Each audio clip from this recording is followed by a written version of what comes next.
Kelly, Yes. Brand, Yes. Lisa, Yes. Dana, Yes. Pioli. Yes, motion carried. Moving on to reports, superintendent's reports. Thank you, Mr. Violi. I would like to talk about 4 of our students that we have tonight. So if I could have the following students come up and maybe stand next to the podium. D-Day Valverde Rivera, Max Brace, Caden Rogers, and Rachel Boyer.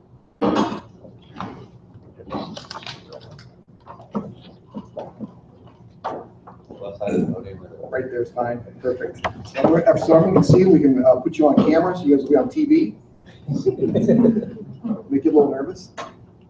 So this is actually one of the fun parts of my job when we get to recognize students. So Mr. TV Paul took these 4 students down to the Ohio High School Athletic Association Student Leadership Conference on October 3rd. They actually had to get up at, I think it's 5:30 in the morning when Mr. TV Paul said he was looking forward to a nice long drive talking to these kids, and they all slept. It was 5:30 in the morning. I think I probably would have slept too, but the purpose of the conference is to develop leadership skills in athletes who exhibit leadership and excellence both on and off the field. I'm going to pass this this brochure around that outlines the conference so you can look at it. But some of the things that they talk about is they wanted students that exhibited sportsmanship, integrity, teamwork, discipline, commitment, and academic accountability and school spirit. So when Mr. TV Paul was charged with selecting 4 students, these were the 4 students we chose. And I can personally tell you that all 4 of them are outstanding athletes on the field. They're leaders and they're outstanding students off the field and leaders in our school. So the design of the conference was actually then to give them more tools to take and develop their leadership skills both on the field and in the classroom. So we have a special presentation for these 4 athletes, and Mr. Violi, will help me do that? So because they were chosen to do this and they represented Streetsboro, well, we actually, Mr. TV Paul and the district had a nice plaque made for all of you. So we're going to present this to you. So D-Day, we'll come over and get your plaque. Congratulations. We're going to have you guys land right here. We're going to get a picture. Max Brace. Congratulations.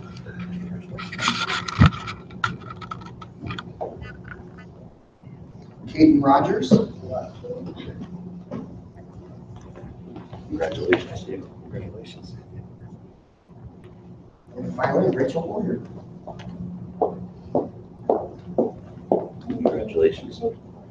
Congratulations. If we could, Mr. TV Paul, can you come up for part of the picture? On board, can we have you guys join us in the picture?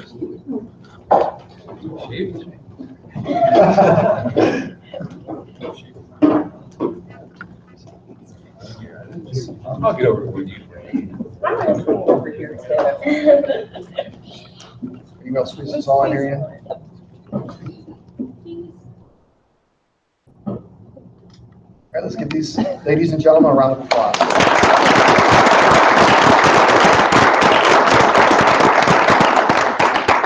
You want to do another picture? Yeah. Can I jump in? Congratulations, guys.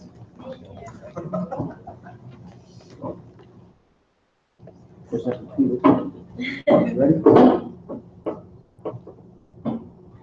Congratulations, you guys. Thank you. Yeah.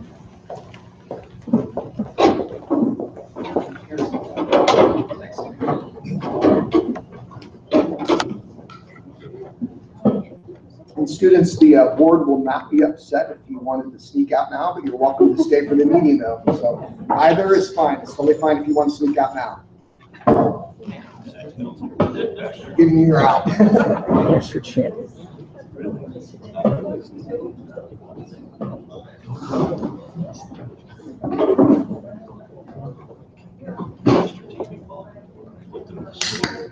Sleep. Sleep on the way down. Did you notice they fall asleep? You just keep talking. Oh, no, that's okay. I know, it's in a band. All right, so on board, my next update is regarding our band program and more importantly, our band instruments. And I've put together a little bit of a presentation that's verbal. I do have something I can pass down if you want to look at. But all of you guys realize that like your house or your car, band instruments need preventative maintenance in order to keep them in good working order. And sadly, for whatever reason, there has been very little to no preventative maintenance done on our instruments. So I wanted to give you guys some facts about our instruments. The average age of our instrument is 30 years old in our inventory. And we have some instruments going back to the 1930s. And the newest instrument, and these are musical instruments, not the percussion, the newest one is actually only 16 years old. So I was actually shocked at the age of our inventory. The overall value of our inventory right now is estimated at about $198,000, and that represents several instruments, some that no longer work, all the way up to the ones that we use pretty frequently. As I mentioned before, there's been very little preventative maintenance done on these instruments in recent years. We don't need to really get into why, because we're at a point now, in order to take our current instrument inventory and get it adequately prepared so they can be played. We're going to need to probably spend about $5,000 now to get repairs completed. So I met with Arian, and I met with Mason, and he presented a pretty detailed. He had a company. He and Mr. Kirkman had a company come in last year and assess every single instrument in the inventory. They created an inventory sheet. They determined which instruments were no longer feasible to fix, all the way up through what each instrument needed to have done to it to be repaired. And so that's where that $5,000 number came in. That is on the high side. At this time last year, it was estimated about $4,000, but a year has gone by, and we were estimating probably another $1,000 worth of preventative maintenance and repairs need to be done. So this springboarded a discussion about we need to actually start replacing a lot of our musical instruments. And with the help of Mr. Kirkman, with the help of this company that came in and did the inventory and determining what instruments can be fixed and what instruments are going to have to basically be sold for scrap, he's estimating that over the next 3 to 5 years, probably more in pushing toward the 5-year mark, we're going to have to actually begin replacing our inventory, and that's going to cost about, over 5 years, about $80,000. Now, if you're not familiar with the band program and the instruments I'm talking about, the board-owned instruments are typically your high-dollar instruments. So, for example, we would never expect a student to purchase an oboe. Believe it or not, a piccolo is a very, very expensive piece of equipment. You can think of your tubas, your sousaphones, tubas, your mellophones. A lot of those higher-end, your bass clarinets, your bass saxophones, even your tenor saxophones, all those are very, very, very expensive instruments. Then you can move into your percussion. We don't expect kids to purchase timpanis or bells or xylophones and all the different instruments. So Mason has estimated a need to replace our aging inventory of about $80,000 in the next 5 years. He really wanted to push that 3-year mark, but I told him there wasn't any way we could do it over 3 years. So what I am going to suggest tonight is that the second part of this is that while Mason and I are going to work with Arian, are going to work with Mason and Vincent, and we're going to develop a plan, a feasible plan using PI dollars over the next 5 years. And we're also going to be asking assistance from the band boosters as well, because we think that should be a joint investment. But the bottom line is these become board-owned instruments. So the second part of this presentation that I wanted to say is that when I became superintendent back in 2013, whatever it was, 2012, 2013, one of the things I had asked at that time, if we could move our band program more toward what would be called, and I'm going to use the words that we used when I was in high school, a symphonic band and a concert band.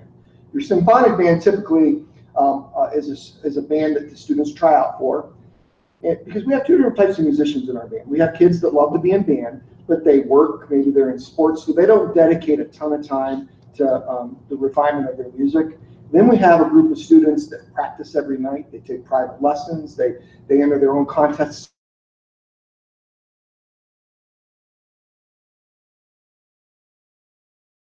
So actually, Mason came to Ariane and I and asked if he and Vincent, because we created a schedule this year so that they could support each other. So Vincent and Mason actually are at the high school at the same time. And that was, so we had 2 directors in there. They could do pull-out. Well, they came to us and wanted to know if they could begin a symphonic band and a concert band. And so the symphonic band was by tryout, so it would be a smaller group. They could play more challenging pieces, really focus on musical ability. And then your concert band is what we're kind of used to, It's the rest of the kids. They play challenging music, but it's not quite to the same level that the symphonic band play. Well, we gave them permission to go ahead and do that. Because they're practicing at the same time, one group's practicing in the band room, the other group's practicing on the stage in the auditorium. We're going to need to purchase about $20,000 worth of instruments to move this program forward to get it going. And that purchase of 20, and I put it, it's down in the administrative section on the bottom of your page.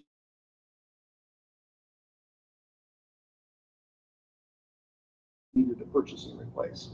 So I'm going to be asking you tonight, after we talk now, if you guys give me the go-ahead, I'm going to be asking that we approve up to $20,000 of PI funds to purchase these instruments right now so that we can move forward with the symphonic and the concert band. And then this also fits into that overall plan of replacing our instruments over the next 5 years. So I'd like to have some discussion on that. What do you guys think? And I can give you, if you want, I can send you guys some very detailed sheets of every instrument, their condition, if you want that. If you're interested, I didn't do that tonight, but I can certainly email that to you. But I have all of that information. It's a very comprehensive list that was put together by a company. So what do you guys think? Let's have some discussion on that. I think it's a great idea. I do too. I mean, over the years that I've been on the board, I've had a number of different parents say how much music has not only improved their students' lives generally, but their academic performance. And we're very appreciative for the program, and I think this would move the music program ahead even more to have those distinctions for the kids. I would agree. It's a good idea. I thought a few years ago we had purchased some instruments. We did. 3 years ago, we purchased about $10,000 worth of percussion instruments, and that was for the marching band. So those were all strictly, well, I think the bass drums can be used in concert, but the snares are not concert snares. So I think it's a great idea. I agree with all of you. But you said that the band boosters would assist us in this. Well, we're going to ask, I told Mason that we're going to need to approach them and ask them to help with the repairs this year, because if I'm asking the board to commit right around $20,000 of PI money, we've already appropriated our money in our budgets already for this year. So to ask for an additional $5,000 that's not been appropriated in the budget, that's pretty tough to do, because you guys have seen the 5-year forecast, you know where we're at. So I very frankly asked Mason to see if the band boosters would take care of the repairs this year, the $5,000 worth of repairs. And I think that's a reasonable request.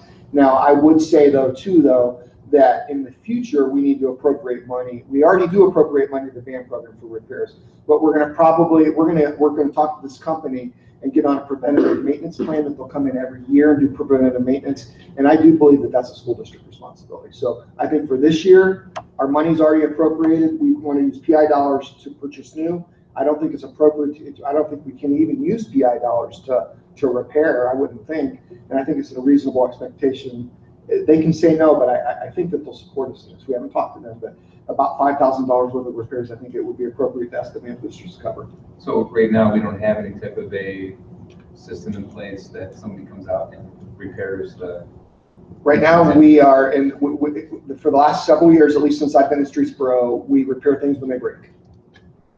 We've not been on a preventative maintenance plan. So that's part of what Mason presented to us, is that he wants to be on a preventative maintenance plan. So every year, those board-owned instruments are going to be looked at, they're going to repair them, and then, this is normal wear. Tuning or anything? Say that again? Do tuning of an instrument? Some, yes. So we don't do that either? Now, for example, a timpani, our current timpanis, they need new, they're what you might refer to as a kettle drum, the big kettle for timpanis. Currently, they need. You know anything about band instruments or anything? You just rattle them off. You just like go back and forth. Fortunately, I was raised that way. So we actually have to purchase 2 new heads for the timpanis. We can't just purchase them and have Mason put them on. They have to be actually professionally tuned, because as you tighten down, there's several wing nuts that you use to tighten it down to create the tone that you want. But if you over tighten it or under tighten it, can actually it can compromise the integrity of the kettle, if you will, and it will ruin it. And it's a very expensive piece of equipment. And if you over tighten it, under tighten it, someone that doesn't know what they're doing, they can ruin it. So you actually have to hire a professional to come in and do it. So that's an example of one thing that we can't do. A concert snare, you don't just throw a new head on it and tighten it down and let the kids go. It's tuned as well. Then you're looking at your, like, an oboe, which is a double reed instrument. There's some things that have to go along with that as well. So he asked the question. Energy. It's phenomenal. One question, Yes. so the 80,000 over 5 years, does that include the 20,000 that were, or is Yes. 20,000 in addition to the 80? No. That's part of that 80,000. And again, that 80,000 was a high estimate. I didn't want to come in here and say a low number and then have it exceed that. And one other quick part of this, I put a note at the bottom, you guys can see that we have currently an unencumbered PI balance fund right now, unencumbered, of about $578,000. We collect, I think, twice a year, Kathy? Yeah. Is it May and? August and May. Okay, you said August and May? Okay, August and May. So using those parameters, and I'm going to meet with Kathy and Matt, and we're going to develop a 5-year plan for the PI budget, and the band portion is going to be a part of that. So we're going to look at bus purchases. We're going to look at preventative maintenance. We're going to look at the instruments in the band program. Did I say the buses? 2 buses each year. So I'm going to develop, with the help of Kathy and Matt, we're going to develop a specific, as much as you can, plan for our PI fund to include this in it. So I'm not going to haphazardly say tonight that we're going to spend $80,000 in the next 5 years on band instruments. It's going to all be dependent on our budget and what we can afford. But I remember when I first became superintendent, Kathy said, Mike, this PI money was supposed to be used for the band, and they never use it. And so we tried to get them to use it, and we finally purchased the $10,000 in marching percussion. But that PI fund, when it was originally passed, one of the ways it was marketed, if you remember, was that we're going to get onto a program of purchasing new instruments for our band. So we're going to try and catch up. We bought uniforms last year, right? We did, yes. We purchased more than $70,000 in uniforms. The preventative maintenance part of it's very good. Just like your car, you keep up on them, you have less breakdowns, less downtime. How does, these prices that are on here, are they actual pricing or is that estimated pricing? Those are actual, but I padded them a little bit because until we send all those instruments in, there could be some unanticipated costs. So is this something that would have to go out, like we have to send it out for bid because it's over a certain amount? So we can just purchase those? Because we're not going to purchase it all at once. And then in the table you see at the bottom, I had him get 3 quotes for those, even though our threshold, those are well under our threshold for each one of those instruments. I had Mason get 3 quotes because I felt he needed to do his due diligence. I mean, we typically work with 1 or 2 companies, but I made him go out there to 3, and then he shows those bids back to the companies we work, and then sometimes they price match. So we can get to where we want to be. We can use the company we want to use, but create a little competitiveness. I Googled concert tuba to see how much they cost. They're expensive. Like really expensive. That's like a mid-price range. Yep. They go from $28,000 to like $15,000. I'm all for it as long as we have a preventative maintenance plan in place. Absolutely. I promise you that's one of the first things we're going to do is sign up for a preventative maintenance plan. Actually, this year we're going to, but I have to work out the details, and of course you guys would have to board approve that. But we're going to get onto that. Well, I think one aspect of the maintenance program is that the students, when they go to use the instruments, are, I would imagine that they would notice that they're taken care of or tuned properly, things like that. And if they see or sense that it's not, then they might think that the district doesn't really want to invest in them. So I don't want the students to think that at all. So we need to get them some kind of maintenance program so that when they go use the instruments, they're ready to be used and they're in decent shape. They don't have to be certainly not first class, but I think that shows the students that we care about. So that's important. Thank you. Right, so I will go ahead and then I'll leave. I put that under superintendent's recommendations not to spend more than $20,000 on this initial purchase, which then becomes a part of that purchase over 5 years. Can we get a demonstration in 2 months of the? You're going to really encourage him now because he's going to come in playing the Coming in. You don't want me to play, trust me. Well, when we have the percussion band, we'd like them to play it. Okay. I will let Mason and Vincent know that you guys would like Be your that. promising practice. A demonstration of the new instruments they're purchased. Sure. I think that'd be great. Okay. My next item, let's go back up here. At the last board meeting, Randy and Dave Clark presented to you guys the maintenance manual that he was working on. I think those are passing on down. So he has completed that. Actually,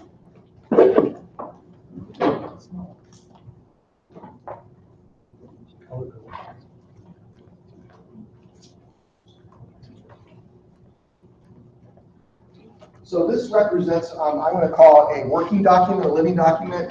Randy used the word draft because he's already, he and I have already talked, and he already wants to add another complete section to it for the winterizing and preventative maintenance of the stadium.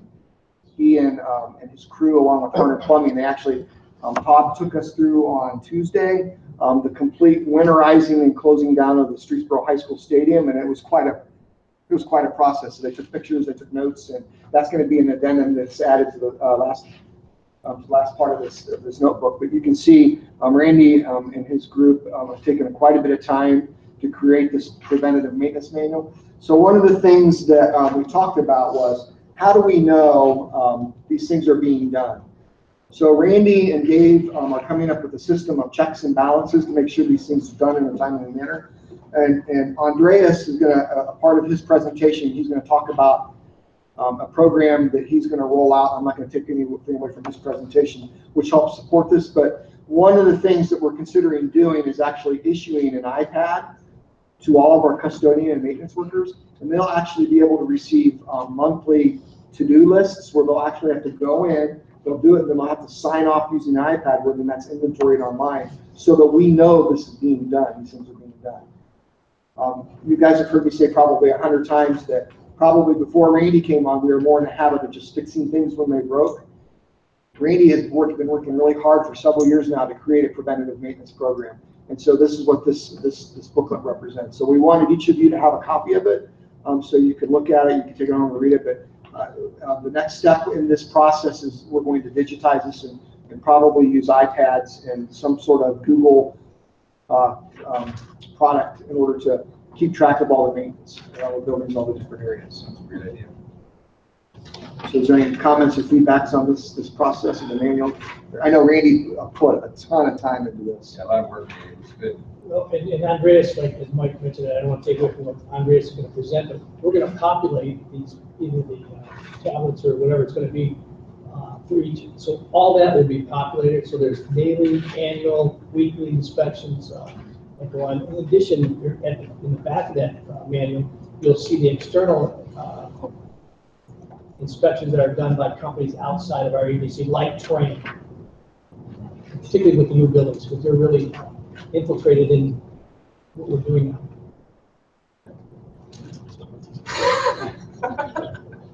So along with the, Mr. Wheeler. I was going to say, I'm impressed. I'm surprised. How can you keep track of all these things being done without something like this? It hasn't. And you can't. And you know, you rely on your people to do it. And we've got great people. You've heard me say it over and over. Our custodian maintenance staff are phenomenal. They work very hard. This is pretty impressive, actually. It's very thorough. I think very thoughtful. I might even be able to utilize some of this somewhere else. That's proprietary, sorry. I'll read through it, cheat. So Put your camera I like it. I like it. So along with this, like I said, we're hoping to roll out an electronic version of this so that it makes it more manageable. Yeah. It's easier, and it also creates accountability for everyone to make sure that we're doing it. You're saying, so they'll be able to go on, the iPad will tell them what their to-do list is for that day, and then And they they'll just actually go have to check through and boom, boom, check it boom. off. And you can take pictures probably, and pictures to, crazy stuff. Then Then you could report on it. Oh, that's impressive. endless. Maybe build the graphs. He comes up with his own app. Graphs. Had a lot of work for you, Andreas, to get set up. I mean, I think that's worth it. Okay. Yeah, and working with the maintenance department, it's worth being thorough in the setup because then it becomes automated. It's time saving. I mean, imagine the amount of time you'll save just by having that done automated, and you don't have to follow up on it. You get the report that it's done. Yeah, the initial part. And it's not necessarily Yeah. getting the report that it's done, but it's you're pushing that report out instead of actually having them push it back to you. So you're not only making sure it's getting done by pushing it to that individual. Yeah, there's ownership, there's, Yeah. easy to trace it. And, If you make it easier, they're gonna do it. You know, we talked a lot about too, even when we have a substitute maintenance person or a substitute custodian, and there are times our workers are gone for a period of time, they'll be able to log into that iPad and see what preventative maintenance jobs they had that night, and even a custodian can do it. A sub-custodian can do it and mark it off and show that it was done. So I think it's gonna streamline everything for us. Great idea. And then just a quick update that kind of goes along with maintenance. All of you may remember or may not know that when you sat in the high school gym prior to last week, for any event, you heard a hum all the time. And what we had discovered is that the air handler number 5, that's basically in the mezzanine level between the auditorium and the gymnasium, it was engineered incorrectly. The air return was their air delivery was engineered incorrectly. It was a straight shot, so there were too many RPMs with the air going out. It was creating a hum. So they actually re-engineered it. They came in and did some fixes. And I was just in there yesterday, and Krista was so excited because she said last year, and she used the example literally from myself to that podium. She said without a microphone on, she would call her kid's name and they couldn't hear her. Now she doesn't even need to wear her amplification for just general speaking, and she can talk to kids from here to the wall using a normal voice, and they can hear her. So we think that, and coupled with our new sound system, we have to get it adjusted still. It's going to make that experience in that gymnasium much nicer. So the hum is gone. So if you were a person that picked up on that, go check it out. It's gone. And then one other quick note: part of settling, whenever you build a new track, a new turf field, part of after some time, pavement settles, and things shift. So there was a crack that developed around the track in the blacktop. It wasn't a crack that played with the integrity of the track or the integrity of the pavement. And really, we didn't need to do anything with it, but we made the choice to have Vasco come back and actually fill that crack, and they did that. Was it today or yesterday? It was today. They actually were there filling it today. I know it was today because I watched them on there. But they actually went and filled that crack all the way around the track. So those are the types of things that are going to happen over the next few years. And again, Randy, I know Brian saw it right over, but Randy picked up on it right away, started asking questions. And these are the things that we're not going to let sit, and we're not going to do this too. We're going to see things from this point forward, and we're going to address them. So I just wanted to tell you that. When we were at the Ravenna football game, Ravenna's track had the same crack that went around it. But as years go by, when it rains and then it freezes, that crack will become bigger. That's how potholes actually develop, is that the frozen water just makes it blow apart.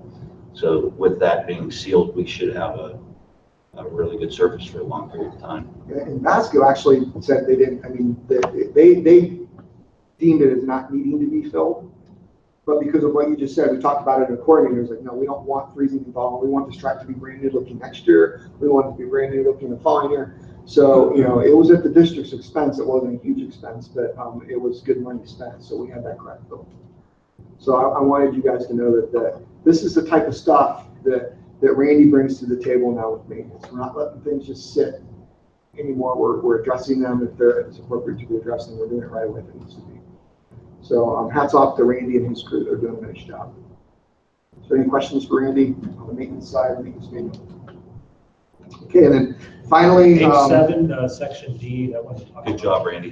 Way to go. And finally, our promising practice for the month. Sorry, I'm just sitting with Andreas, but Andreas is going to take you through. While he's bringing that up, I just want to say that we've had almost a paradigm shift with our technology department.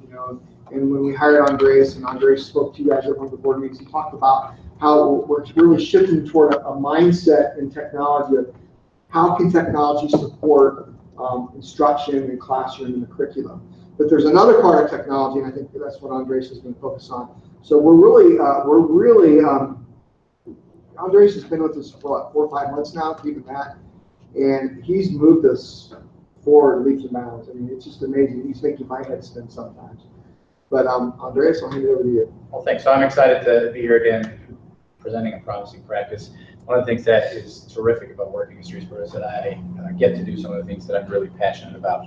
So with that, I wanted to share with you some of the process improvement that we're doing in and around, let's see, what's there, technology. The framework that I function with is sort of one of those frameworks is the DMAIC, and I call it Lean Six Sigma, which is all about making things better, faster, less cumbersome for the user. And so that basic process is to define a problem and then measure it and then analyze it and improve it and control it. So for example, if something's not working, you might figure that out. You define, okay, here's the problem that is not working. You measure it to see if you can make some improvement. You analyze it and then you make the improvement and then you control it. And the controlling aspect is just like what we were talking about in maintenance. Here's what needs to be done.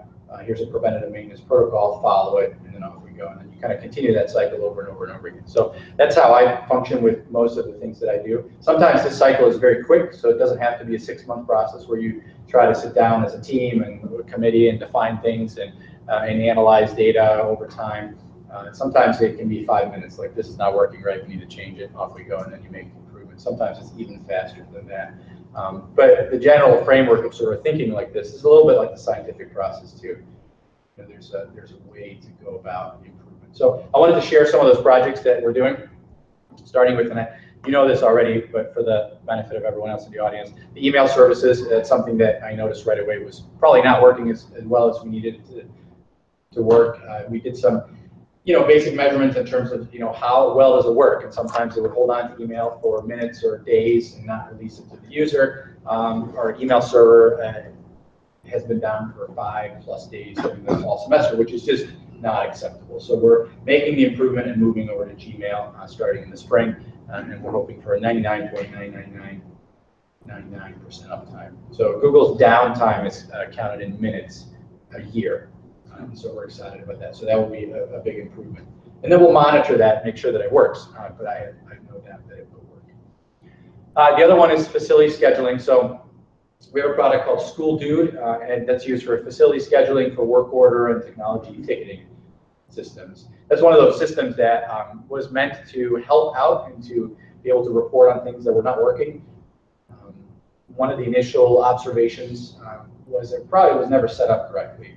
It's a very cumbersome, not user-friendly system on the back end, and certainly in speaking with users of the system, and that's part of where I went out and sort of measured the impact, was not happy, not getting what we needed. Several issues were frustration at the board office, where facilities were rented in School Dude. We never got the notification. People that were supposed to be notified weren't notified, and we were not able to even rectify that. Release thing, School Dude. Yes. Yeah. That's That's problem number one. But in the end, we realized sort of over, first couple of weeks, probably 2 months, that the system is not a system that we can grow with and really take advantage of. So one of the changes that we're implementing again in the new year is we're going to move that to a system called Master Library. And Master Library has a couple of different products. One is the Master Library Schedulers, or it schedules. And so that'll replace School Dude for facility scheduling. We're working with them to pull all the data out, so all the facilities that we're currently renting, scheduling out for Boy Scouts, Girl Scouts, athletics, what have you, will be imported into the system by the vendor. We're adding additional rooms and soccer fields or whatever to be scheduled out. All of the groups that are currently registered will be carried over. And then we're going to train people locally. We're going to train external users. Very, very user-friendly. And what we love is that it interfaces with things like ScheduleStar that we're using in athletics. So things that are scheduled through ScheduleStar will automatically back schedule into ML schedules. So if Soccer schedules a football field, that'll be then sort of scheduled in here as a resource and moving forward. What I love about the Master Library Suite is the reporting.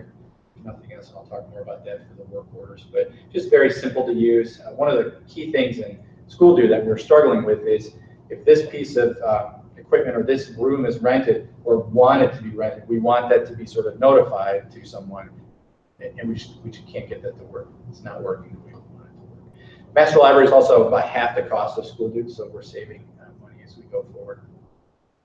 Excited about that. Work orders, that's their other product, and they have a couple other products, but we're going to start with these two. So moving from school do it again over to Master Library work orders. We're populating properly that system. So the way it was set up in school do was you would have sort of Henry Deffer would be a building, and then you would have a main office area, you would have a gym area, and then you would just have like classroom areas. And so if someone needed to go in and say, well, I needed to fix the lighting in, room 123, the only thing that they could report on was like in the classroom, classroom area, and then they would have to put in the notes, we want classroom 123. Well, that becomes very difficult to pull reporting on. So from Randy's perspective, how many light bulbs have we changed in Henry Deffer or whatever? It's not possible at school do. We weren't pulling any reporting at all. So we're going to add some more resources to that system so we can be more granular. I'm interested on the technology side, which ones are frequent flyers on teachers?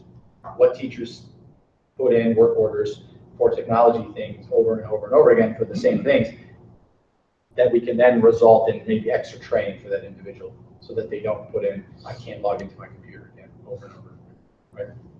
And same thing, we want to know if there's a faucet that then gets fixed, but then it doesn't get fixed, and then we have to revisit it, and we have to revisit it again. Why can't we get it fixed on the first time? My goal for my department, for the technology team, is always a first pass. And so we're working towards that. So I only want Rick to go out and fix something one time. I don't want him to come back over and over and over and over again. That's a different workflow than some have been used to in the past. And so we're working hard to fix that. So in the future, we'll be able to pull reporting that's a lot more granular than what we are doing now. And then speaking of maintenance, so this system has the ability to go in and build an automated workflow. So for example, you have an HVAC system here at Deffer. You want to do weekly, monthly, semi-annual, and annual maintenance, preventative maintenance. We take the work load or the checklist, load it into the system. It'll automatically send out and assign work orders to the technicians or whomever is responsible. So if it's due for the weekly maintenance on Monday, it'll ship out to the maintenance person that's responsible for that. And then when they're done, they say completed. That report comes back to Dave Clark and Randy, and they'll have full oversight of what has been done, what hasn't been done. And then it's a matter of sort of trusting but verifying that the work is actually being done. In our current system, some work is being lost, maybe not trackable. Things are sort of sent out, please do this, and we never really know whether or not it's done. There's not a report.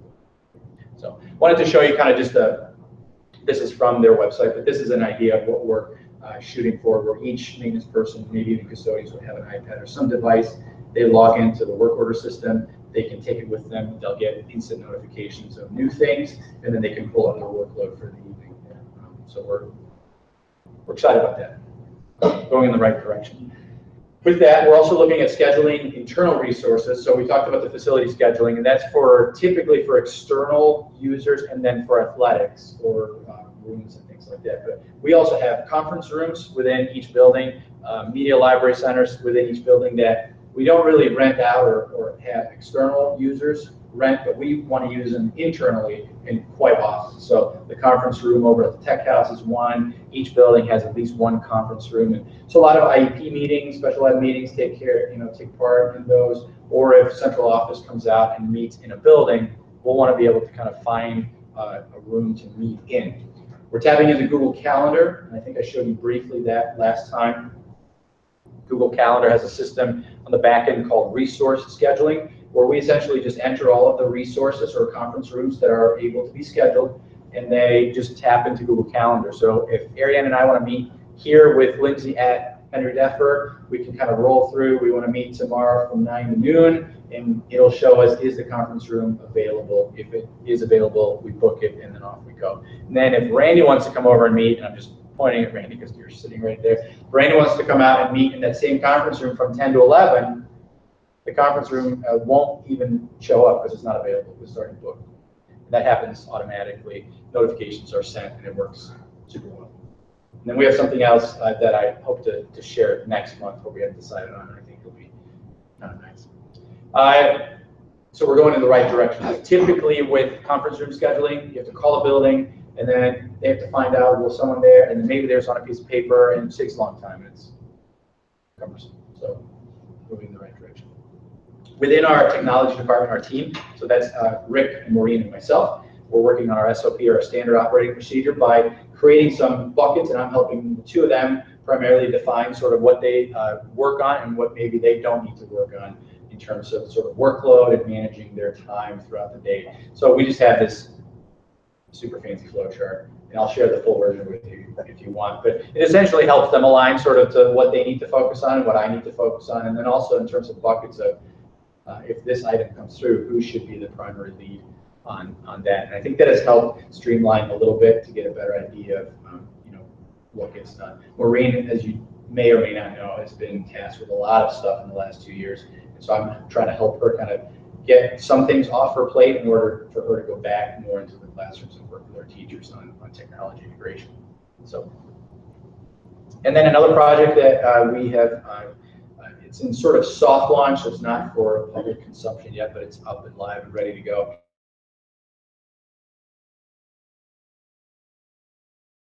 Staff, community members, and I think I shared that last time too. That's a place where we hope to put resources for anyone that interfaces with Streetsboro, but it's not part of the main website. We don't really want the main website to be cluttered, and that's another project that we're going to look at going forward. Cluttered with sort of everything under the sun. So we want to try to compartmentalize those two things. And so if a teacher needs help with administering the 3rd grade AIR test, they don't need to necessarily go to our main website. We're going to build a companion for that. So here's how you administer the test. Here's some resources for your students. If a parent has questions about internet safety and security, we're going to send them here. How do I talk to my kids about texting with strangers online? Things like that. So we're going to try to build a portal that is for all of the users at Streetsboro, but specifically for the tech integration aspect, so that it doesn't have to take up space on the main website, which we're aiming to redo at some point, and it'll feature sort of more quick and easy to get to information about Streetsboro. Why would you want to bring your kids to Streetsboro? That should be an easy question that someone could get answered in just one click for new and prospective parents. How do I get to the lunch menus, which is the #1 click all the time on any website? Lunch menu, what is it today? So that's available now. If you go to launchpad.sesrockets.org, you can check that out. That's it. What questions do you have for people? Just a comment.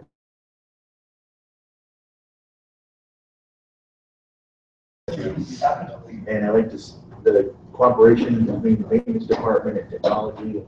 It's nice to see all that. Some of this I remember from when we did our strategic plan many years ago, talking about these kinds of things, and it's wonderful to see them happening now. So I feel like things are happening. I just want to say thanks to Mike for hiring me. I did. Absolutely. Great job so far. Keep impressing us. Appreciate it. Thank you very much. Yeah, and the other thing I didn't have up on the slide, we're live streaming the board meeting today. So that's another one workflow where typically I take the video feed, which turns out to be an 8 gigabit file or gigabyte file, which takes forever to crank through. And so I'm live streaming it, so I'm hoping that it'll be done in like 5 minutes of the meeting. It'll be up and ready to go. Everything you've done so far, I mean, what you presented tonight was time saving and putting people's energies into what's necessary to get them in front of kids. So thank you for continued work. Appreciate it. Thank you. Thanks, Andreas. I will love the day when we're off that email school. Yeah. We're close. You say about 90% are over now, Andreas? Is it that high? I would say 90 plus of our staff have moved over in the sort of the soft rollover, yeah. Yeah, and I'm sold on it. I mean, I just love the whole interface and how you can open an email that says, hey, can we meet on Thursday at 2 o'clock, and there's a little line there, you click it, and it automatically links to your calendar and tells you if you're available, and you can create the event. And then I had probably 100 mailboxes that I had mail sorting into, and he says, you don't want to transfer all those over. I said, yeah, I did. he was okay. So he transferred them all over, and I've now gone through and erased all of them and I now understand what I was doing was completely inefficient. And he's helped me become more organized, and I can fly through my important email now, literally, and I can when I walk in the morning, spend 20 minutes and then do it a couple more times during the day. And it's much more efficient for me too. So I appreciate that. Okay. That concludes my report. Thank you, Mr. Dalba. And we'll move on to Treasurer's report. I see nothing there. Well, I do have a legislative report that I would like to share with you, something that I think is pretty important. The first draft of the federal tax reform bill was released last week. And in that, it proposes to eliminate the ability of governments to do advance refunding of bonds. And if you recall, in the past year, our district did advance refund on our 2014 bonds. Those bonds were issued in 2014 for the building project. And by doing those refundings, we were able to save our taxpayers almost $1.5 million. So by taking this away, it's pretty important to governmental agencies, because taking it away takes away that opportunity to save the taxpayers money. So I think it's pretty important, and it's something to keep your eye on. That's all I have. Thank you. Thank you, Ms. Ross. Moving on to board reports. Ms. Badla. I just mentioned that the PTA, mark your calendars, will have their holiday connection event on December 2nd here at Duffer. So mark your calendars for that. Mr. Kelly. Yes, I have a few things with the help of our athletic director, Randy. So the fall sports season is concluded. Our girls soccer team topped the list. They ended the season with a 12-2-3 record, and they were PTC champions. That 2017 team becomes the first girls soccer team in the history of the school to win a championship. So very proud of those girls. The entire girls soccer team achieved scholar athlete recognition. So the entire team did. That's having a 3.4 GPA and varsity letter winners. So come on. Continuing soccer head coach Ryan Willard was awarded PTC Coach of the Year and was also selected as the district coach of the year. So a really good season for the girls soccer team. Volleyball team had a successful season as well. Their overall record was 13-5, and the Lady Rockets finished second in the league. Every member of the volleyball team achieved scholar athlete recognition as well. So nice job. Football team finished the season with a respectful 4-6 record. Preseason predictions had the Rockets finishing around 2-8. So all in all, not a bad season. We had 6 sophomores and 3 freshmen that had a lot of playing time. So we're definitely a young team that'll help us in the next, in the future, in the next few years. Boys soccer team showed really good improvement over the years. The team competed in every game this year. Level of skill and development has increased dramatically. The girls and boys soccer cross-country teams displayed a lot of effort in all of their meets, as many of the runners achieved personal best times of the year. Golf team continued to advance their play during the season. The highlight of the year was Hannah Rhodes' hole-in-one towards the end of August at Raccoon Hill. So I'm pretty sure she had just started taking up the game of golf too, and she got a hole-in-one. So it's pretty impressive. I know I've taken up a lot of your time, but we had some PTC awards as well. I'm not going to go through all of them, but we had a lot of them. I'll just go over some of the first team ones. Football, we had Russell Kendall was first team. Volleyball, we had Sierra Crawford. Girls soccer, Krista Presek, if I said that right, Faith Beavers, and Kaylee Klein. Boys soccer, we had Andrew Sway and Max Brace. And those are some of our first teams. Also, the scholar athletes, which I talked about earlier, we had close to 80 scholar athletes. That is pretty impressive. I don't know if I've ever seen that many, but that's great. So not only are we doing well in athletics, but we are doing well combining those two. It's tough to do those two at the same time. So Really proud of all those kids. Anyway, that's all I have. Thank you, Mr. Kelly. Mr. Lisa. I don't have any. Mr. Grimm. A few things, starting with the city issue 22, a rezoning proposal for a little over 24 acres of land on Page Road was approved by voters this past Tuesday. This property is adjacent on the north and west to the Short Spicer Crystal Funeral Home. Once developed, this could easily bring a couple of dozen homes to Streetsboro, which would, of course, increase our total enrollment. Congratulations to Chuck Casisco, Streetsboro High School graduate John Hannon, and Carmen Lodato on their recent election to City Council at large positions. From Thrive in November, actually next week on the 13th, about a dozen of Mr. Boardwine songwriting and theater students will perform at the Columbus Convention Center as part of the OSBA Capital Conference, where thousands of people are expected to attend. Back in October, via Thrive, over a dozen alumni and adult volunteers, directors, choreographers, scenic artists, stylists, ticket takers, and so forth, partnered with over 30 student performers and crew members to stage the Cirque, which was on October 20th, 21st, and 22nd. The show was co-written and directed by 2012 high school graduate Brett Boardwine. Vendors and about 1,000 audience members attended this exciting event. And back in August, trying to catch up with Thrive on everything that's been going on with them, directed by our own Jim Boardwine, Thrive volunteers worked with dozens of high school students, alumni, and community members to stage the family-friendly Happily Ever After Back to School Bash. 600 attendees enjoyed the shows August 26th and 27th, and characters from Happily enhanced the atmosphere of the annual PTA tailgate party prior to the first football game at Quinn Field. And mark your calendars for December 9th and 10th, your opportunity to see with Streetsboro Theater, the extracurricular program, in partnership with Thrive, will present the family-friendly holiday comedy, The Trial of Santa Claus. The play is a parody of the Judge Judy show, and this courtroom comedy will be embellished by commercial breaks, during which SHS and Thrive singers, backed by a live band of SHS musicians, will take on a collection of holiday classics. So, looking forward to that.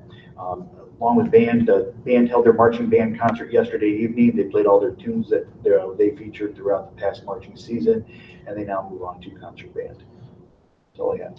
Thank you, Mr. Grimm. Just a real quick note on Maplewood, we had a very short meeting last month, and then directly after that was the all boards dinner, which I think all of us enjoyed. The food prepared by the students there, it was, I would say, restaurant quality or higher. They do a great job every year. I just want to mention that. That's pork chop every.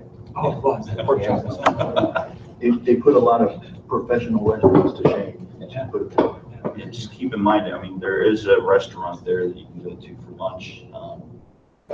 And that is, the students prepare the food for that as well. So just keep that in mind if you're ever out that way on a school day. Moving on to consent agenda. It is recommended the Board of Education approve the consent agenda items B through M.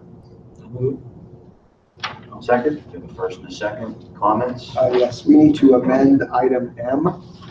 At the bottom of item M, the very last item under resignations, Justin Willen, we need to strike that. Because earlier on in the consent agenda, item number H, Mr. Whelan is requesting a 1-year unpaid leave of absence. So just remove him from the last So line. remove him from item M under resignation at the bottom. Remove that. Okay. That's the only change I have. Thank you, Mr. Grimm, for catching that. If I can just mention some of the donations here, there's some fairly sizable donations. And if you all remember, back when the Best Buy's warehouse was put in front of us for an abatement, this is part of the agreement that we had with them to have a $2,500 scholarship for a graduating senior. So that is on the agenda here as a donation. And I just mentioned the other, the Fraternal Order of Eagles donated $6,000 to the cafeteria program. I believe they do that every year as well. They do, and that covers a lot of the costs for our students that are in need. Any other comments?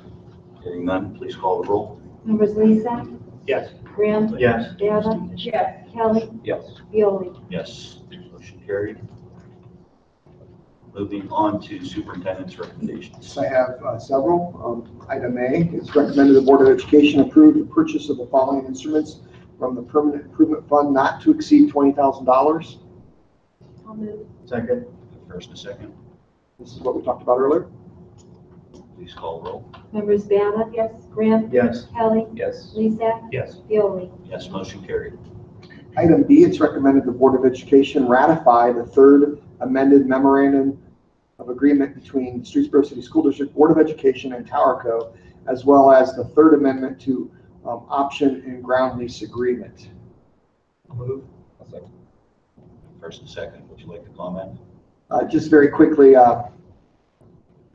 it's taking us a little bit longer to get our cell tower approved than we anticipated. So once again, Towerco had to come back to me and ask, can we have another extension? And so rather than doing it just a month, I said, let's do it through January. We're anticipating, we actually had some, I hate to say it, it's not, anyone that has wood, knock on it, but we're anticipating getting final approval within the next week or two from the city.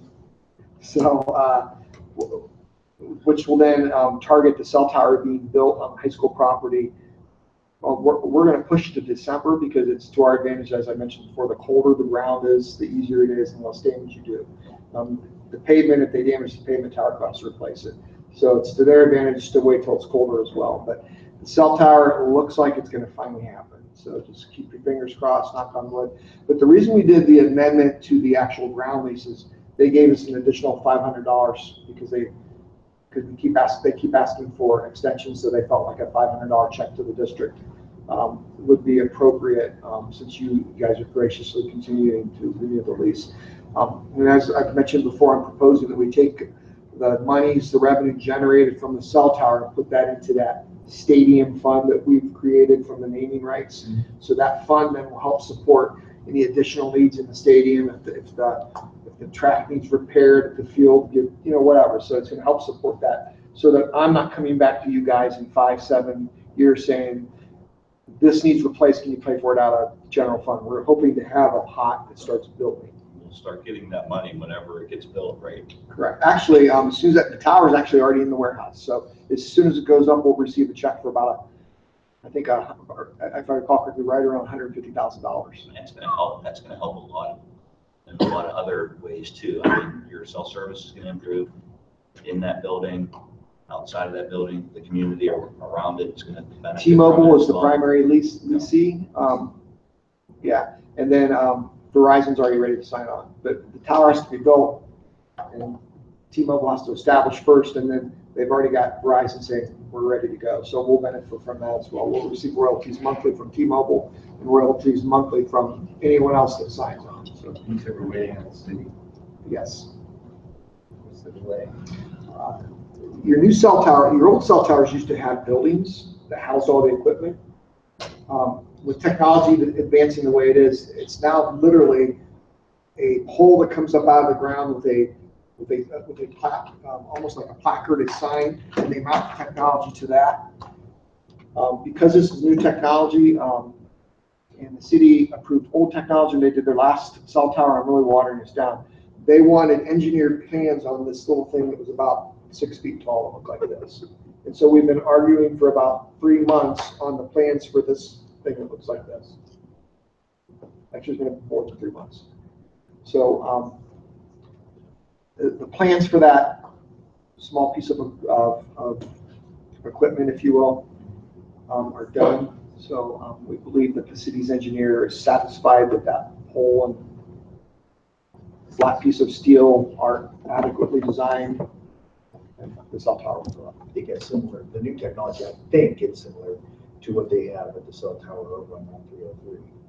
Is it? Which is yeah, it's you guys. It's the same never company. Same company that put that one up. Same company. Yes. That wouldn't. So what's the problem? I'm missing something here? They're there's One's a our lot of back and forth over tower, the plan. I think the problem is, as Mr. Delbaugh described it, if I was listening correctly, was the original plan was submitted with a building, a new plan, has a stick coming out of the ground. You have to engineer that, make sure that stick's engineered properly so that it doesn't fall over.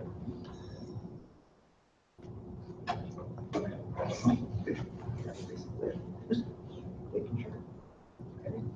So, that's all I have to report on that. Please call the roll. Members Lezak, Yes. Kelly, Yes. Bava, Yes. Graham, Yes. Pioli. Yes, motion carried. Item C, it is recommended the Board of Education ratify change orders for the stadium as shown below. I'll move. Second. First and second, any comments? These have already been done. This is just, because, it's over the $50,000 threshold, you guys have to board approve this. These are things that have already been done. Please call the roll. Members Lezak, Yes. Kelly. Yes. Bava, Yes. Graham, Yes. Pioli. Yes, motion carried. And item D, it is recommended the Board of Education ratify the payment of $150,969 to R&T Fence for additional fencing for the high school athletic fields. I'll move. I'll second. We have a first and a second, comments? Just fencing the ball fields around the stadium. Please call the roll. Members Lezak, Yes. Pioli. Yes, Bava, Yes. Graham, Yes. Kelly. Yes. motion carried. That concludes my recommendations. Moving on to treasurer's recommendations. Thank you. It is recommended that the Board of Education approve a fund-to-fund transfer of $206,862 from the 003-9014 PI fund to the 0034000 classroom facility. I'll move. I'll second. We have a first and a second. You can have Any comments? Yes, we have to do this annually based on the OFCC mandated project, and it's for the half-mil maintenance fund. Please call the roll. Members Lezak, Yes. Bava, Yes. Graham, Yes. Kelly. Yes. Pioli. Yes, motion carried. That concludes my recommendations. Thank you. Thank you both. Moving on, any new business? Any old business? Go look at the softball and baseball field. They look great. Huh? Go look at the our softball and baseball fields. They come along really nice. Did you see the pictures? Yeah. Nice. Did you send the video, the flyover video? I don't know if I did or not. Do you guys want me to share? I have a Google folder I can share with you. The pictures are stunning. And there are also 2 videos. I'll share that folder with you guys tonight so you can they're absolutely It's amazing. pretty cool. I already used it as a wallpaper on my computer in my office. I mean, it's that nice. It's the fall foliage of the stadium, and you can see the ball field. I mean, it's awesome. It's nice to see it all come together.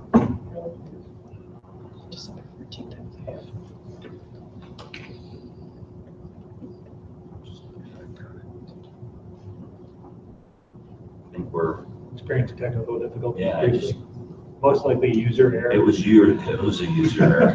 No doubt. Andreas? Moving on User error. to executive session. I'll It is take it. recommend the Board of Education enter into executive session to consider the discipline of a public employee or official with no action to follow. I'll move. Second. First and second, please call the roll. Members Lezak, Yes. Graham, Yes. Bava. Yes. Kelly. Yes. Pioli. Yes, motion carried. We're in executive session at 7:49.